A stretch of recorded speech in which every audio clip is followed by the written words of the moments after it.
What's crack-a-lackin'? Welcome in to My Mind is a Weapon Fantasy Football Show. Welcome into episode 91, everybody. I am your host, SleezBall. Today's episode will be my wide receiver start 'em, sit 'em every single matchup heading into week 6. Remember, there is 4 teams on the buys, guys, so make sure those wide receivers are out of your lineups heading into this week. Before we dive into it, guys, make sure you smash that like, make sure you smash that subscription, turn that bell on. It helps me out a ton. I'm trying to bring you my content all before Thursday night kickoffs. That is my goal. So if you want to check out all my rankings, even including defense and kickers, those are out. My running back, quarterback, start-em, sit-ems are out as well. And this will be my wide receiver. Obviously, and my tight end video will be next. I will also be showing some numbers here from one of my boys here that I will hope you guys can go smash a sub on here. It is Big Draft Energy. You can also check out his Twitter as well. It does great research behind the scenes. So I'm going to show you some stuff if you do pick'ems, if you do DFS lineups, some behind the scenes information, guys. So make sure you check him out. I will drop his description or link in my description as well. I know every time I say that, people don't do it, but he puts a lot of work into this and helps me a ton. He's a co-host on the show. Make sure you do that. Go click and smash him a sub, guys. And let's dive into it here. So, guys, if you're new to the channel, this is my wide receiver start-em, sit-em board here. The black box is always the away team. The bottom box is always the home team. And like I said, before we start here, before we dive into Thursday Night Football, tonight's game where my 49ers better get a win, man. It is a must-win game here for us. I'm going to show you a couple things that Big Draft Energy tweeted out here to give you information behind the scenes on wide receivers. So, again, check out his Twitter. It's Big Draft Energy Headquarters, or Big Drafters Headquarters, or Big Draft Energy. Go smash him a follow on there. My guy does great work, as well as his YouTube, like I posted at the beginning. So this is the most advantageous week 6 matchup for the wide receivers for touchdowns. So these are the 10 defenses that have allowed the most touchdowns and the highest opportunity for the wide receiver to score a touchdown this week. And the number 1 is Zay Flowers, which is crazy to me. But Washington's defense is absolutely terrible. So if you want to screenshot all of these, or you can just, rewind whatever you want. I'm going to run through all 3 of these, and then we'll dive into the start-up sit-ups here. This is the wide receiver week 6 most advantageous matchups for receptions. So these are the defenses and secondaries that give up the most receptions to the wide receiver. So again, if you do like pick'ems or stuff like that, these are your best chance for receptions this week, especially in full point PPR. So you see Zay Flowers is on here again. He was number 1 to start the touchdowns. Now he's number 9 for receptions. CeeDee Lamb with the highest touchdown or reception upside this week. Now, this is the last one here, guys. This is the most advantageous matchup for receiving yards. So these are the defenses that give up the most receiving yards. So Amari Cooper has a smash play here, but you have Deshaun Watson at quarterback, so that's kind of tough there. And you see Zay Flowers on all 3. So Zay Flowers is going to be one of my favorite smash plays this week, guys. Now, heading into my 49ers Seahawks game here, we got Debo Ayuk is back. Jennings is now no longer a factor with all the superstars out there. This is going to be one of those matchups that's weird, man. So the Seattle Seahawks defense does rank 11th versus the pass, but if you followed any of my content from like previous videos and stuff, their defense was fraudulent to me. I know it's an improved defense with Mike McDonald coming from the Ravens. I know all that, but they didn't play anybody in the first 3 games. They played Bo Nix, Jacoby Brissett, and Skylar Thompson at quarterback. So they cakewalked their first 3 wins, and their numbers are a little inflated. Now you're getting the 49ers. They do rank 11th, right? So they allow 29.2 points to the wide receiver position. They rank 13th in the red zone, giving up 145. And they rank 15th in the red zone, giving up 5.6. And they have allowed 150 or 145.8 points on the season to the wide receiver position. And they give up 116 yards to the position on the season. So this is going to be a different beast. The 49ers offense is not teams they played. If you look at Darius Slayton last week, who went off on him without Malik Neighbors out there, it shows you that this defense is very beatable. Sorry, guys, I'm just waking up, so I'm kind of a little hazy, but I'm going to get through it here. So the Seattle Seahawks going up against the 49ers. Now, you got to look at this differently too here. So you're going to have DK Metcalf. I like all these. I'm going DK Metcalf start. Jay Season can be a start. Tyler Lockett can even be a flex. Why? So the 49ers defense still ranks 10th, right? It says they give up 29 points per game to the position. They've given up 145 points on the season, but they are number 6 in the red zone. They get real stingy, but that's all going to change because now you have Talona Huafunga out for a month here, which is their safety up top that covers the deep ball. So DK Metcalf could get over the top easy tonight. And he's like the commander of the secondary. So it's really, really going to hurt them with an injury here. And I think this is going to be a high-scoring game. So I'm okay, even if you have tons of injuries or you play in a deep dynasty league where it's like triple flex, if you throw in Tyler Lockett as well, because he's been seeing some work and this offense is moving and it's going to be one of those high scoring games. I just know it tonight. Big division rivalry game here. We got the Bucs heading into the Superdome to take on the Saints this week, guys. And you're going to have Spencer Rattler named the starting QB here, and it's going to be kind of interesting how I break this down here for you. But when I'm heading to the Bucs side here, Mike Evans is still going to be a start for me, and I put Chris Godwin above him because I had Chris Godwin with more points, so I think he's going to outscore him this season, and he has so far. But when I'm looking at this game and you see Mike Evans out here, if you've watched the division rivalry between Mike Evans and Lattimore for the past, 6 to 7 years between the two of them, Lattimore has owned him. So I think this is going to be more of a Godwin game. I'm still not going to be sitting Mike Evans. I'm just tempering my expectations on him a little bit because Lattimore knows him like the back of his hand, and he's covered him for so long. I think it's going to be a tough matchup for Evans. But again, he always has that touchdown upside to save your day. Now, when I'm looking at the Saints pass defense here, the New Orleans Saints rank 16th. You get 32.7 points a game to the position. They rank 18th on the season, giving up 163 points to the wide receiver position. But in the red zone, they stingy up in their top 5. So tougher touchdown upside for Mike Evans here as well to look at that if you're thinking about him getting a red zone touchdown. They give up 155 yards to the position as well. Now, I think this is going to be interesting with Spencer Rattler. I've been wanting to see him all year. I called out that he'd be a starter by week 8. I did not think he'd be a starter because of injury, though. I thought it would be because Carr wasn't going to be playing good, and then Carr came out on fire. So Chris Olave, I think this is going to be a smash for him now with Rattler out there. If you've seen Coach Speak Index or any stuff like that, you should check their Twitter out. Great content. They show all the coaches and the players talking at the podium and stuff like that. And Spencer Rattler's first thing was, I'm going to be getting the ball to Chris Olave. Now, I think it's going to hurt Rashid Shaheed. I know he picked up a little injury this week. I think he'll be fine. He'll be out there playing. But why I like this so much, Tampa Bay's pass defense ranks 27th. They give up 40.3 points a game to the position. They've given up 201 points on the season. That ranks 29th. And they rank 22nd in the red zone. So high touchdown upside for all the wide receivers here. And they give up 175 yards to the wide receiver position. So Spencer Rattler coming in couldn't have walked into a better game as a rookie QB here. And I think he's going to open up this offense in a different way. And I've been saying once he gets out there, he might even keep this job. So something to look at on your waiver wire, something to think about. And if the Saints start to lose, they might just play him anyway. So I'm really, really interested to see how Spencer Rattler plays in this game here. And I like Chris Olave, Mike Evans, and Chris Godwin as starts. But again, remember, Mike Evans is a tempered expectation play. Sticking in the same division, we have the red-hot Atlanta Falcons taking on the Carolina Panthers this week. And like I said, guys, if you've been following my videos, subscribe to the channel before and see my other videos, the Falcons had a very tough start to the season, facing 5 contenders. Now they're getting a little easier schedule here because they've been through the gauntlet. They're battle-tested already. I have Drake London as a smash start this week. Darnell Mooney, I'm okay with the flex play here. I'll get to it why. I mean, I know he had 16 targets last week. I know Drake London had 150 yards. And you get the Carolina Panthers defense here that ranks 23rd versus the wide receiver, giving up 36 points a game. So the opportunity is there for all of them. Ray McLeod does see a little work here. He's not a start for me. They also rank 24th on the season, giving up 180 points to the wide receiver position. And they rank 20th in the red zone. So high touchdown upside here for Drake London or Darnell Mooney in the red zone. And 147 yards per game to the wide receiver position. But why I'm tempering my expectation on Mooney this week is, even coming off his monster game last week, is because the Carolina Panthers are so bad versus the run, guys. This could be a Bijan, Tyler Algier game here once they get the lead and they just pound the run out. I have Bijan as an absolute smash play this week as well, if you want to check out my running back video before. So I'm just tempering my expectations a little bit with Mooney here because I think they're going to run more on them. Now, headed to the Panthers side, Deontay Johnson I had as a must-sit last week. I hope everybody listened to that because look what happened. He got absolutely locked up by who? Jalen Johnson, the guy. So now, this week, when I'm looking at his red bar, we're not going red here. We're going green, baby. We're going green. We're going green. We're going green.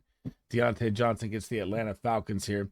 So the Atlanta Falcons defense, when you're looking at it, it's skewed though, right? Because like I said, they played 5 great teams in a row. So they played, they ranked 22nd versus the wide receiver, getting up 35.1. They ranked 10th on the season, allowing 140.6. But in the red zone, guys, they rank 30th, giving up 11.2. So very, very high touchdown upside here for Deontay Johnson. And the Atlanta Falcons funnel passes to the wide receiver 1 all season long. Go look up any matchup you want from this season that they played. The wide receiver 1 has 8 on them in targets. I know that Terrell will shadow. I know that Simmons and Bates are up top, probably the two best safeties in the league.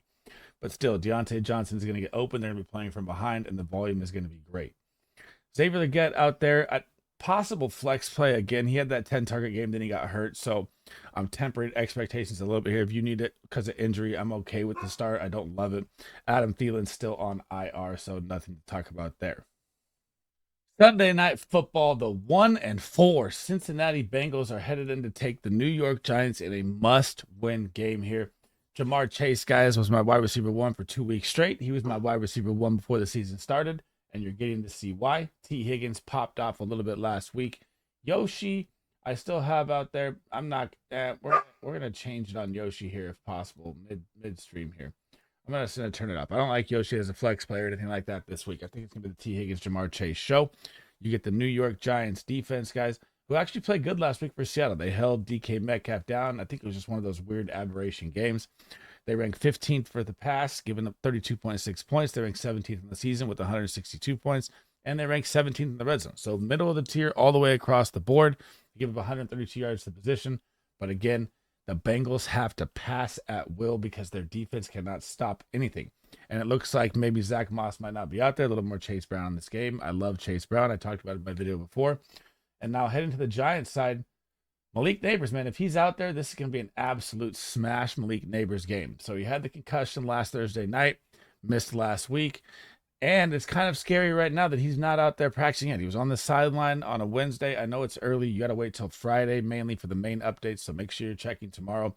But if Malik Neighbors is out there, all systems go. If Malik Neighbors is not out there, Wan'Dale Robinson and Slayton become interesting flex plays. I mean, I started Darius Slayton in one league last week, and everyone went crazy, and look what happened. He popped off. So this is why you have to like it so much right here. The Cincinnati Bengals ranked 19th, giving up 33.2 points a game to the wide receiver position. They ranked 21st, giving up 166 points on the season, 13th in the red zone, so a little better there. And they give up 150 yards a game to the wide receiver position.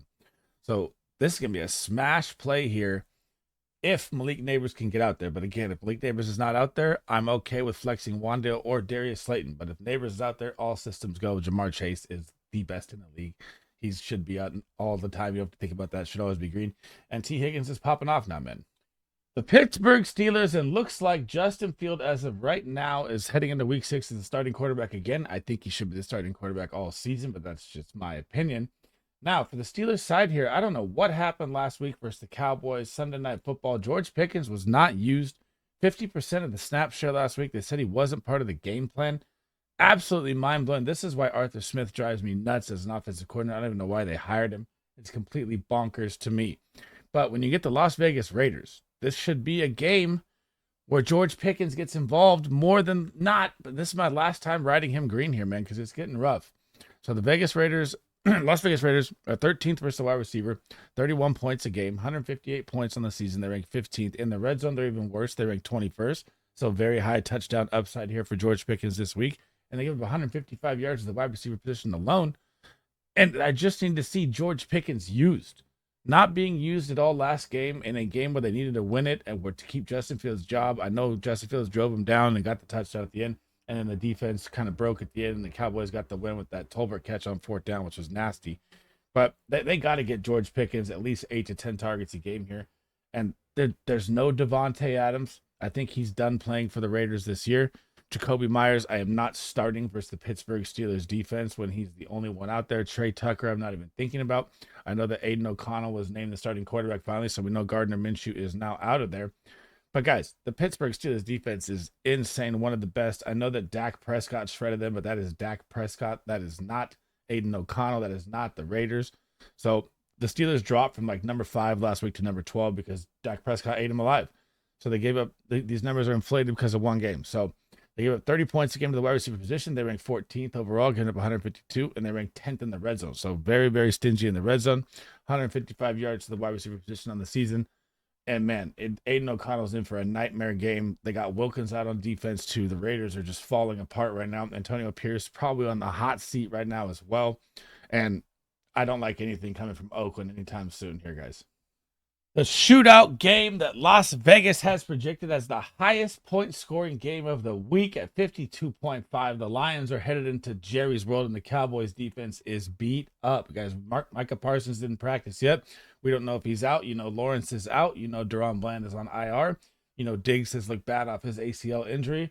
This is going to be a game where I am okay for the first time putting like Jameson Williams as a start because I don't really like boomer bust players. I usually leave them in yellow as take your dart shot or not. But when you're looking at a game that could be 30, 35, 32 in scoring in this game, you want every single piece of this game. I'm on Ross St. Brown. The Lions are fresh off a bye. He's going to be an absolute start every single week. I shouldn't even have to talk about that. But you get the Dallas Cowboys defense here. And the Dallas Cowboys defense ranks 9th versus the wide receiver. But that number's gotten kind of skewed lately. They were bottom of the barrel to start the season, and all of a sudden they've cranked up with injuries. So it's kind of weird to me to give up 28.4 points per game. They've given up 142 in the season, so ranks 11th. Then they get worse in the red zone. They rank 14th. They get 5.4, and they have 129 yards on the season position. But this is a different animal, different beast. The Cowboys haven't been playing big offenses like this in the past couple of weeks, and the Detroit Lions off a bye, they're going to come out firing. Now, on the Cowboys side here, CeeDee Lamb has just been a kind of a weird couple weeks here with him. Now, this is the Detroit Lions' weak spot. This should be CeeDee Lamb, wide receiver 1 or 2 behind Jamar Chase. Like I said, Chase is my number 1 again here. Because the Detroit Lions defense, guys, it stops the run. It doesn't stop the pass. So they give up 45.8 points per game. That's 31st. They've given up 183 points to the wide receivers this season. That's 25th. They rank 12th in the red zone. They get a little better there. They give up 4.8 a game, but they give up 218 yards to the wide receiver position alone. 218. That is worst in the NFL to the wide receiver position. That is why I'm okay with Jalen Tolbert as a flex play as well. Catching that game winner after taking that shot to the nuts was baller. And he's looked good. Brandon Cooks on IR. I think he's lost the job either way. I think when Brandon Cooks comes back, he'll be the wide receiver 3, probably ahead of Jalen Brooks, but CeeDee Lamb and Tolbert, I'm okay. CeeDee Lamb on ARSB always must start. Jameson Williams, I have as a start. I usually have him in yellow.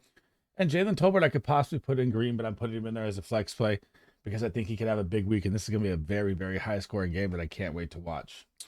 The future is now. Game is here. The Houston Texans are headed into Foxborough to take on Drake May as the starting quarterback here. But the Houston Texans are going to be down their superstar wide receiver. Nico Collins has been moved to IR with his hamstring injury.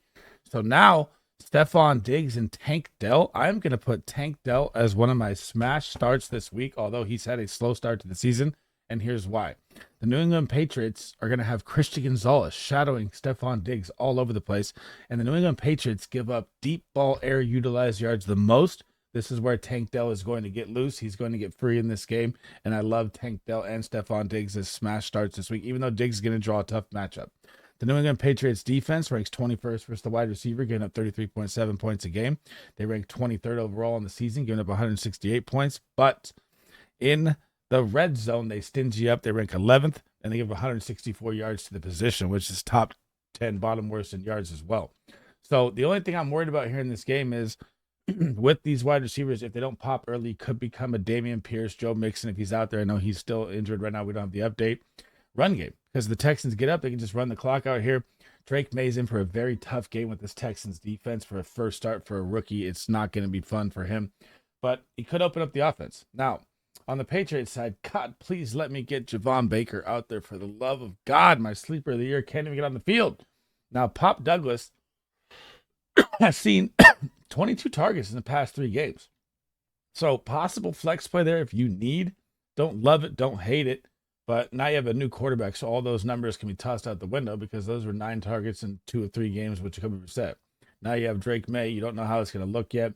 Jalen Polk was a guy I avoided all year long. Best ball drafts, everything. I never believed in him at all. He hasn't done anything for the draft capital he was worth.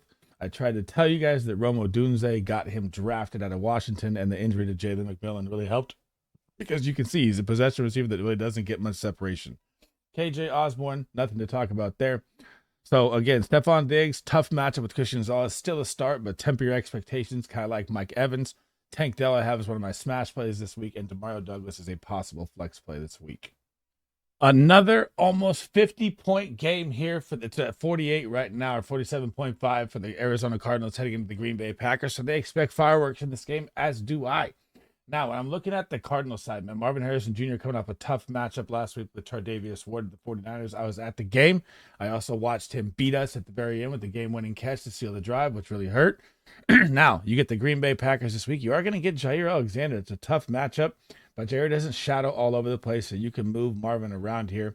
And the Green Bay Packers defense is susceptible to being beat by the pass, guys. They're ranked 25th versus the wide receiver, giving up 37.6. They ranked 27th on the season, giving up 187 points to the wide receiver position. 28th in the red zone, so high touchdown upside for Michael Wilson, Marvin Harrison, Greg Dortch. And they give up 180 yards a game to the position at the wide receiver position, which ranks 7th worst in the NFL. So they are susceptible to being beat through the air. It's one of those things you got to temper Marvin Harrison again in case Jair is on him 50% of the time, but I'm still going to start him no matter what. This matchup is absolutely great. I'm just saying look out for the matchup he's going up against as well. Now, head to the Packers side, this is pure gold all the way around. Jaden Reed, the biggest steal in fantasy football, would possibly be wide receiver 1 right now if Jordan Love didn't miss those 2 games. And you get the Arizona Cardinals defense. The Arizona Cardinals defense, guys, ranked 17th versus the wide receiver, 32.8 points a game. They rank 19th on the season, giving up 164, but they rank 25th in the red zone, giving up 8 points a game to the wide receiver. So big touchdown upside here for Jaden Reed, Christian Watson, Dontavian Wicks. I know Romeo Doubs is still out there or back there off his suspension after crying about, I'm not being utilized right. Then trade him, man. I don't want people like that in my locker room, but so Christian Watson practiced yesterday. I mean, his snap share still hasn't been over 65%, but if you need a flex dart throw, like I said, their red zone is very susceptible to scoring touchdowns for the wide receiver. So you could see Dontavian Wicks or Christian Watson possibly pop a touchdown in here, and Jordan Love's going to absolutely light this game up, and I expect this game to have a 50-plus point firework game here. The Sea of Red game is here. The division rivalry, Los Angeles Chargers are heading to the 3-game win streak. Denver Broncos, which is mind-blowing to me as well on that side. But guys, this is the game you don't want to start anybody in. Like if you followed any of my other videos, you subscribe to the channel, saw the other videos before, I do not think there's going to be much offense in this game. So I'm going to have Lad McConkey, Quentin Johnson, and Josh Palmer all as sit-ems this week. You're going up against the Denver Broncos defense, guys. They are absolutely the best versus the pass. Number 2 in points per game on the season at 21.6 they allow. They're number 3 on the season with 107.8 points only allowed to the wide receiver position. And they're number 7 in the red zone. And they only give up 104 yards a game to the position that's second best in the NFL behind the Tennessee Titans. I want nothing to do with this game.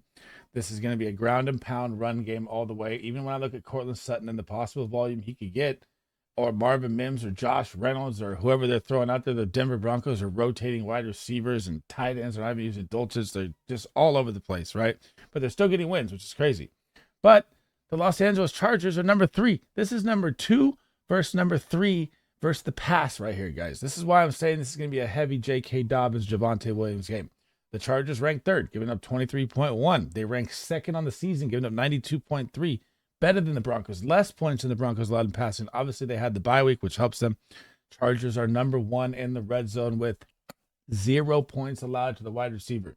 Not a high touchdown upside here at all for them. I do not like it.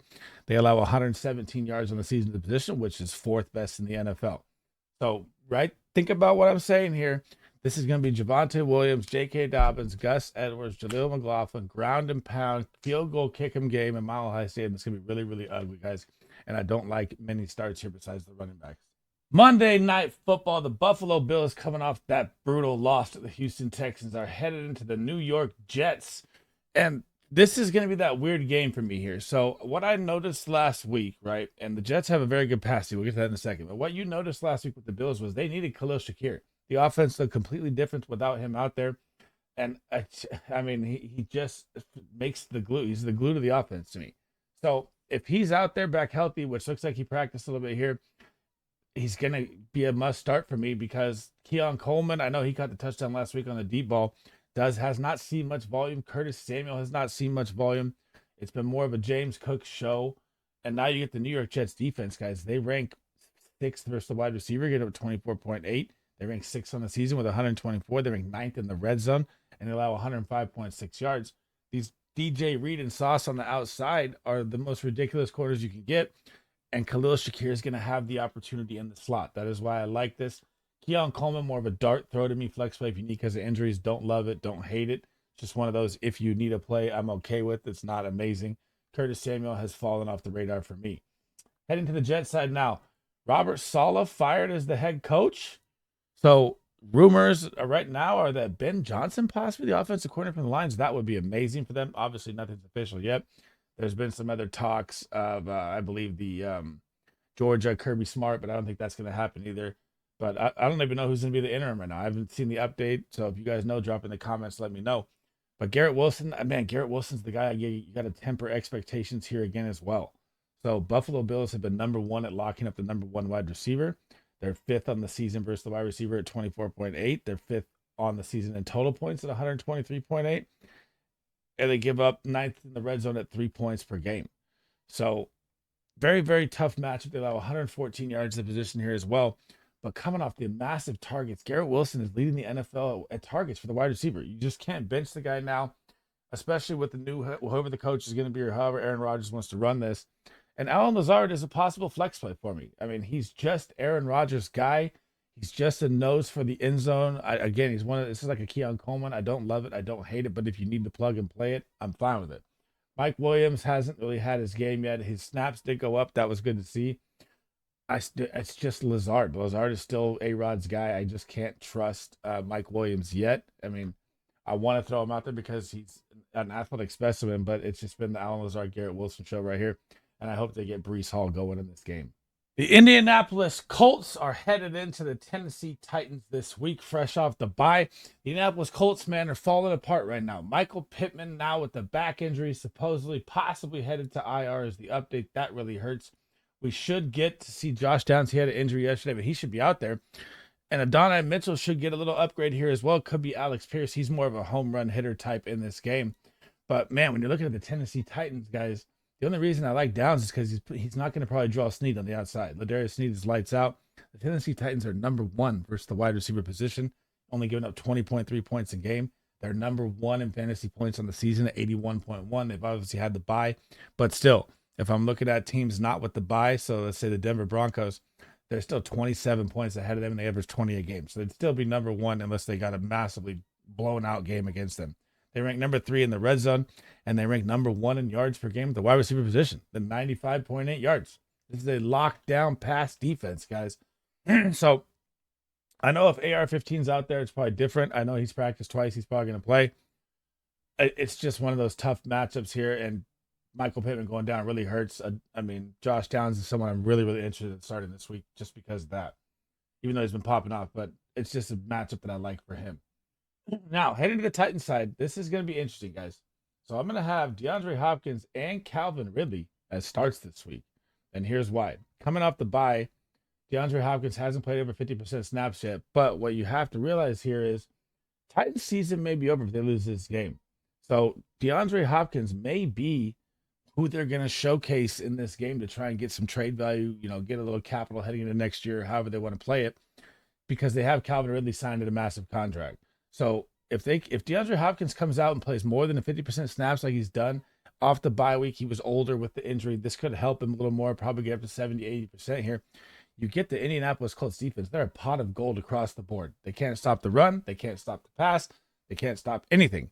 So their defense ranks 24th versus the wide receiver, giving up 37.2. They rank 26th on the season, giving up 186 points already. They rank 27th in the red zone, high touchdown upside for both DeAndre Hopkins and Ridley in the red zone. And they give up 180.2 yards to the wide receiver position, which is bottom 10 in the NFL. What is there not to like in this game? I know that Will Levis is probably on a hot seat with Mason Rudolph here, but I feel like coming off the bye, it's just going to be one of those perfect matchups. They've had a tough road to start the season. I know Will Levis hasn't looked good, but they've played tough opponents. This is going to be their first kind of get a breath of fresh air matchup here. And I like both these guys that starts this week, and I like Josh Downs as a start as well. Over to London we go, where the Jacksonville Jaguars, you could say, are taking on the home team Chicago Bears, but that is not how it looks. We are in London. There's going to be not the Chicago Bears Soldier Field. Now, I love Brian Thomas Jr. If you've been a subscriber to my channel, I've been saying go trade for this guy for like 5 weeks if you don't have him. He's shown his elite talent. He is the wide receiver one for the Jacksonville Jaguars, which I said was going to happen, which absolutely happened. But this matchup, guys, is brutal, man. The Chicago Bears defense, this is their absolute strength, is the pass. They allow they rank 7th versus the wide receiver at 25.8. They rank 7th on the season. They rank 1 in the red zone, giving up 0. And they only give up 110 yards a game, which is top 3 in the NFL at the wide receiver position. And think about last week, man. This is like the fantasy moments that I tell you to help you guys win your matchups, right? So it's like a fantasy football 101 for people to see a guy pop off and then automatically play him next week. That is the mistake people make all the time. My example was Deontay Johnson, and I said that before the game. I said Deontay Johnson coming off 2 20-point games is going to draw Jalen Johnson, and it's going to be a nightmare for him. And look what happened. He had 4 points. So I know Brian Thomas is coming off that 20-point game. I'm not saying he's a smash start or a smash sit. I'm saying he's possible flex play for me. Jalen Johnson is insane. This Bears defense is very good versus the pass. Trevor Lawrence, again, coming off a big game, playing the Colts, man. That's what happens when you play the Colts. They're terrible, like I just said. So these are the things you have to remember. Now, Christian Kirk, I don't like. Gabe Davis, I don't like. And I barely even like Brian Thomas Jr. He's just so good. I'm putting him in yellow. The Bears defense is lights out. Temper your expectations in this game, especially flying across the world. Now, Bears side. Here's the magic, right? DJ Moore, Keenan Allen, absolute smash starts for me this week. I know that Keenan Allen hasn't done much yet, but you saw his snap share jump up. So he's older. Just, the example would be like DeAndre Hopkins, right? Like I just talked about him. Age 31, Keenan Allen 32 years old. They get an injury. They come back really slow because they're older. Now he played 80% of the snaps last week. Saw a little more targets. You get the Jacksonville Jaguars secondary defense, guys. They rank 32nd dead last versus the pass. 46.5 points per game they give up to the wide receiver position. 232 points to the wide receiver position given up on the year. That is dead last. Do you want to know who's second behind that? It is the Minnesota Vikings at 223. So they're 11 points behind them. And there's only 2 other teams with 200 points allowed, and those are barely 200. That is how bad this Jacksonville Jaguars defense is versus the wide receiver position. They give up 210 yards a game just alone to the wide receiver position. That is second worst to the Detroit Lions. This is an absolute smash Caleb Williams, smash DeAndre Swift, smash DJ Moore, smash Keenan Allen game. I absolutely love them all in this game against Jacksonville, even though the game is in London. The Jags defense cannot stop anyone. Another 51.5 over under Vegas game. The shootout game is here between the QB2, Jaden Daniels, and the QB1, Lamar Jackson. And I've gotten questions all week long about, should I start Scary Terry? Like, what are we talking about here? This guy is getting a 27% target share, which is 12th in the NFL. You're on a high-powered offense. You're absolutely smash starting Scary Terry here. Do not let seeing the Ravens de-fear you in any way, because the Ravens stopped the run at number 1, yes, but they are terrible versus the pass. They are 28th on the season. They allow 44 points to the position a game, 219 points on the season. That is 30th, and they're 26th in the red zone versus the wide receiver, and they give up 193 yards, bottom 5 in the NFL to the wide receiver position. This is an absolute smash Terry McLaurin game here, and I can't believe these questions are even coming to me sometimes. It blows my mind. Now, remember the beginning of the video where I said receptions, yards, TD. What player was on there for all 3 of them? Zay Flowers. And what's crazy is, I'll get to Zay in a minute, I'm even going to put Rashad Bateman as a possible flex play this week for the first time in the history of my fantasy football career. So saw 8 targets last week, found the end zone, 13-point game. Why do I like him and Zay as possible? Or Zay's a smash start for me, but why do I like Bateman as a possible play this week? Is you're getting the Washington Commanders defense, guys. They rank 26th versus the wide receiver, giving up 40 points a game. They rank 28th overall in the season, giving up 201 points a game. They rank 31st in the red zone, which is almost damn near last, giving up 11.5 and 158 pass yards to the wide receiver position. All systems go here. 35-32 game, just like the Bengals-Ravens game. You want Zay Flowers and Terry McLaurin to smash starts, and Rashad Bateman is a possible flex play here in this game. I don't like Luke McCaffrey or Noah Brown or Zacchaeus or anything like that from the Commanders. just straight Terry for me. Last but not least, we got to talk about him. The Browns are headed into Philly fresh off the bye here. And man, can we just get the savior in for this offense and get Jameis Winston out there, please? Deshaun Watson looks so terrible, guys, but the matchup here is great. So I'm going to put Amari Cooper as a start and Jerry Jeudy as a possible flex play. The Philadelphia Eagles ranked 29th versus the pass, giving up 44.5. Their strength is stopping the run. They've allowed 133.4 points on the season, and they rank 32nd, dead last in the red zone. So the touchdown upside is here for both Jerry Jeudy and Amari Cooper, but they just have no quarterback to get it to him. I mean, Stefanski's got to know this by now. It's absolutely looked terrible. Their defense is great. They're grinding their ass off to keep them on the field. I just want to see Jameis Winston out there and let it fly because it looks like Deshaun Watson is just uninterested in football and does not look anything he's ever going to make it back to like he was at the Houston Texans. Now, for the fly, Eagles fly. The boys are back in town. A.J. Brown off the injury. Devonta Smith off the concussion. Absolute smash starts this week. I don't care. Even if, like I said, the Cleveland Browns defense is good. They've been grinding all year. So these numbers are even skewed, right? The Cleveland Browns defense would probably be top 10, top 8 versus the pass if their offense could move the ball. So they're currently 18th, giving up 33. They ranked 20th in the season, giving up 165. In the red zone, they ranked 23rd, so high touchdown upside for all the receivers here. And they give up 140 yards to position on the season at the wide receiver position. But again, you're playing against Deshaun Watson, so the opportunity is probably more and more and more and more. And the Eagles defense is one of my favorite plays this week, even though they're terrible versus the pass, because Deshaun Watson sucks. Give me the crab cake, Jameis Winston, let it fly. That is the end of episode 91, everybody. Thanks for rocking with me today, guys. That was my wide receiver startup sit-em every single matchup besides the 4 teams on a bye, so make sure those wide receivers are out of your lineups. As always, guys, before we head out, make sure you smash that like, smash that subscription, turn that bell on. It helps me out a ton. I will be live Thursday before the game tonight at 2 p.m., so 5 p.m. Eastern, guys, for you guys on the East Coast. I'll be doing 2 hours of answering stardom sit-ems, and I'll be joining another show tonight at 7 p.m. before kickoff, and then I'll be watching my Niners. So if you guys can't make the live show, you can drop any comment you want in the comments. One of my goals is to get to all your comments to help you win your weekly matchups and get you that ultimate goal of a championship, guys. And also, all my work is out. So all my rankings are out. Quarterback, running back, wide receiver, tight end, even defense and kickers, plus a streamer. Now you have my quarterback, running back, wide receiver, stardom sit-ems. My tight end video will be next, guys, and I'm going to get it out to you before the kickoff here. That's another one of my goals. And thank you guys for all the support, man. It's been amazing, and I'll catch you in the next video. SleezBall out.